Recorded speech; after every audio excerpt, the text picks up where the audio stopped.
Establishment کا ذکر کیا، کاف لیگ کا قیام کنگز پارٹی کے طور پر اس کو کہا جاتا تھا، مشرف کے دور میں ہوئی تھی. نون لیگ جب شجاعت صاحب بھی عارضی طور پر جو بنے تھے اور نواز شریف کو باہر چلے گئے تھے تو یہاں ایک پارٹی کریٹ کی تھی جنرل پرویز مشرف نے، تو وہ اعلانیہ طور پر پرو اسٹیبلشمنٹ ہے، اس میں ابہام نہیں ہے. عمران نے بائی چوائس ان سے اتحاد کیا، کسی نے اس کو دھکا نہیں مارا کہ جا کے پرویز بھائی سے اتحاد اگر آپ یہ اس طرف جائیں نا، پرو اسٹیبلشمنٹ تو ساری پارٹیاں ایک زمانے میں رہی ہیں.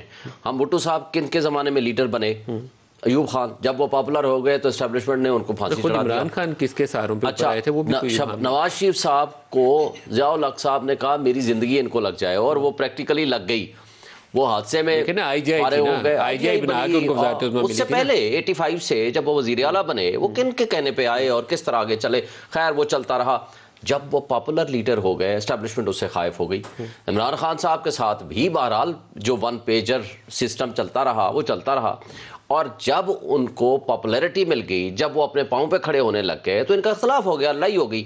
تو اسٹیبلشمنٹ تو اپنے بندے بدلتی رہتی ہے، اپنے حالات واقعات حادثات بدلتی رہتی ہے، لیکن اس وقت جو سچویشن تھی، کاف نے یا پرویز الہی صاحب کا جو سسٹم تھا ان کو اب دیکھیں نا، پی ٹی آئی نے کو خوشی سے تو ایکسیپٹ نہیں کیا ان کو. اگر آپ سمجھتے ہو کہ خوشی سے ایکسیپٹ کیا ہے تو شاید بڑا مشکل ہوگا کہ وہ پرویز الہی صاحب کو یا مسلم لیگ کاف کے، اب وہ بارگیننگ پوزیشن میں آ گئے.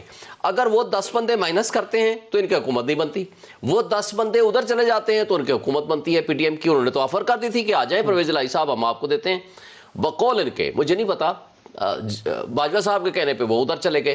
اب یہ سیاسی شطرنج جو ہے، اب اس وقت ایک اور بڑی خوبصورت بات چل رہی ہے، بڑی مزے کی بات ہے. وہ یہ کہتے ہیں کہ ہم پی ٹی آئی کے کچھ افراد یا کبھی کہتے ہیں پی ایم ایل کیو کے کچھ افراد ہم ایبسٹین کرا لیں گے at the time of vote of confidence یا ووٹ آف نو کانفیڈنس.